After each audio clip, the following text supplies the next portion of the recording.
I was totally amazed that an illegal substance that to me was garbage was helping me medically. I was bedbound for about 5 years. I couldn't hold a job. I had to quit school. I was near death. I believe that the medical marijuana saved my life. I see it as a kind of wonder drug of our time. What this really is the marijuana legalization lobby taking advantage of sick patients. Legitimate sick patients need legitimate medications. It's medicine. If it is a medicine, how come it is not regulated through medical fields? Never in my career did I find a chemical so ill-qualified to be defined as a pharmaceutical. I think the biggest problem is that you're talking about a highly impure substance. You get all this stuff that's floating around in marijuana. 488 substances, 66 cannabinoids. If you find a positive effect, then that justifies drilling down deeper and deeper to see where this positive effect is coming from. There's quite a bit of evidence that suggested that cannabis would be useful for a number of indications.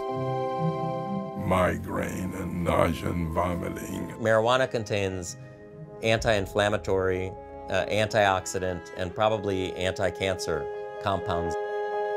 We found that cannabinoids can almost completely cure cancers in these mice. Do you think that there has been much of a conversation about the science? Not nearly enough. Not nearly enough. I think the political controversies have harmed the research side. You would think that our policies in this country should be driven by science, but I think for the most part they're not.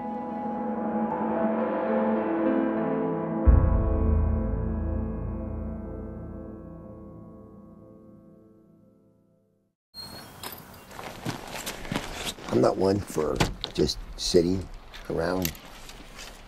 I gotta be out, and it's outdoor stuff. I'm not much for going to a gym to work out. My physical exercise, I have to be outdoors doing it. For Point Hatfield, the mountains and rivers of Montana have always been a certain kind of therapy. Running and river guiding in the summer and teaching backcountry skiing in the winter have helped him through life's many difficulties. But the greatest challenge of his life took the outdoors away from him.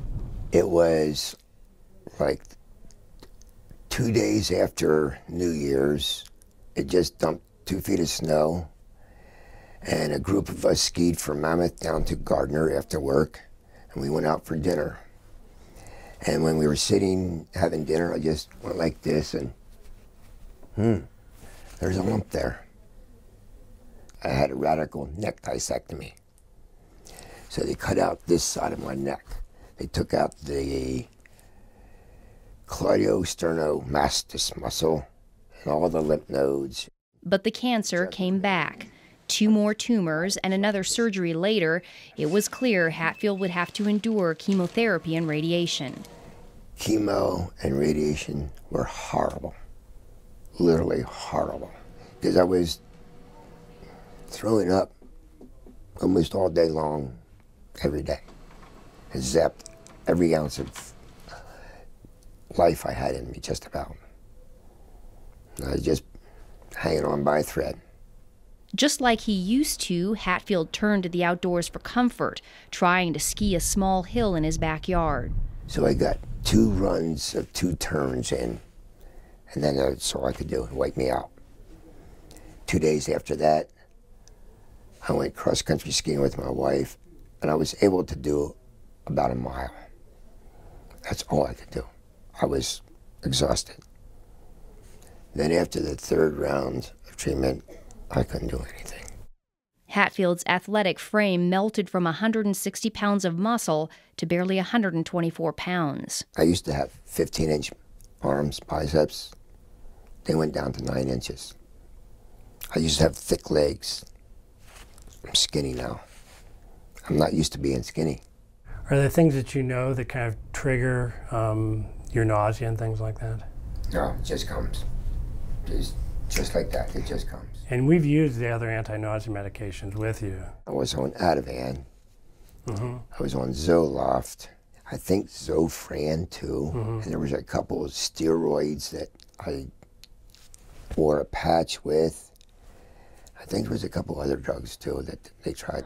Dr. Jack Hensold is Hatfield's oncologist. He says these are common anti-nausea medications that work for most patients. We have very good anti-nausea medications now, and you know, I make a little bit of an advertisement for that right now. People don't get sick on chemotherapy as they used to because the standard anti-nausea medications are so good. But Point Hatfield wasn't one of those patients.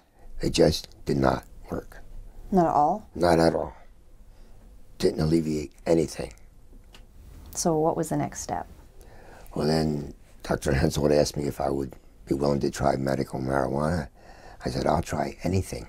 We've had patients who've tolerated very well, and it's done some really good things for them. Even though Hatfield had his doctor's blessing, he still needed the green light from Wendy Gwenner, the hospital's oncology social worker. We had a fair number of patients who came out of the woodwork who probably were users anyway and said, well, gosh, I've got cancer.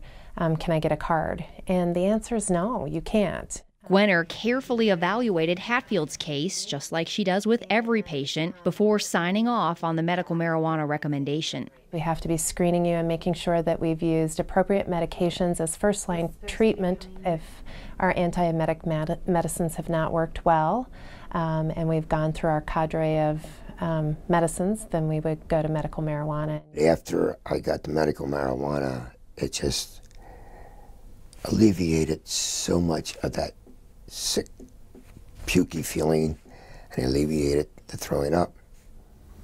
Immediately? Immediately. Wow. Immediately. It's like it was a godsend. It was a wonderful thing. Because that throwing up all the time is not good. Right, right. I believe that the medical marijuana saved my life. I couldn't eat anything, couldn't swallow, and I just think it saved my life. 5 years after he was first diagnosed, Hatfield is cancer-free and enjoying Montana's beauty again. Nowadays, he says the beauty isn't the only thing he loves about this state.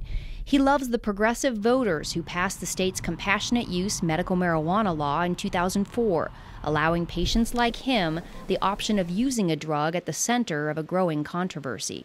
There's a false stigma attached to it, and I'm doing this interview to help other people. Why not? It's our job to help other people. It's our responsibility. If we can do something for people, why not do it? If something can help somebody, why not let those people have that? Impassioned pleas from patients just like Hatfield have been the spark behind a nationwide movement to allow access to marijuana as a medicine. By the fall of 2010, 15 states had passed laws similar to Montana's. This is all in direct conflict with federal law. Since the 1970s, the U.S. government has considered marijuana a dangerous drug, one with a high potential for abuse and no accepted medical use. It's known as a Schedule I drug, the most restricted category. Marijuana shares its Schedule I status with drugs like heroin, ecstasy, and LSD. Drugs that have a high potential for abuse but do have an accepted medical value are placed on Schedule II.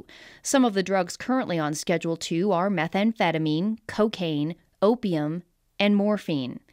Doctors can legally prescribe medications on Schedule II. They cannot prescribe Schedule I drugs. So doctors like Hensold cannot legally prescribe marijuana to patients like Hatfield. Instead, state marijuana initiatives carve out a gray area, allowing doctors to make a recommendation for medical use. But they do so at their own peril, since the federal government still views any marijuana use, even medical, as illegal. The government publicly says, well, marijuana's not a medicine because we don't have enough studies to show it, or we don't have this, or we don't have that. And you go, well, here I am. You've been sending me this for 28 years. Every month, Florida stockbroker Irvin Rosenfeld receives a tin of 300 federally grown and rolled marijuana cigarettes, complete with a legal marijuana prescription glued to the side. Does it seem hypocritical to you? Of course it's hypocritical. Of course it is. I mean, the fact they've been giving it to me for all this time, they've given me over 120,000 medical marijuana cigarettes so far in my lifetime. In the 28 years, 120,000. Rosenfeld is one of 4 surviving public patients in a little-known federal program. I show them my tin can, and I show them my marijuana, they go, what? What do you mean the federal government grows this? What do you mean the federal government supplies this? They have no idea.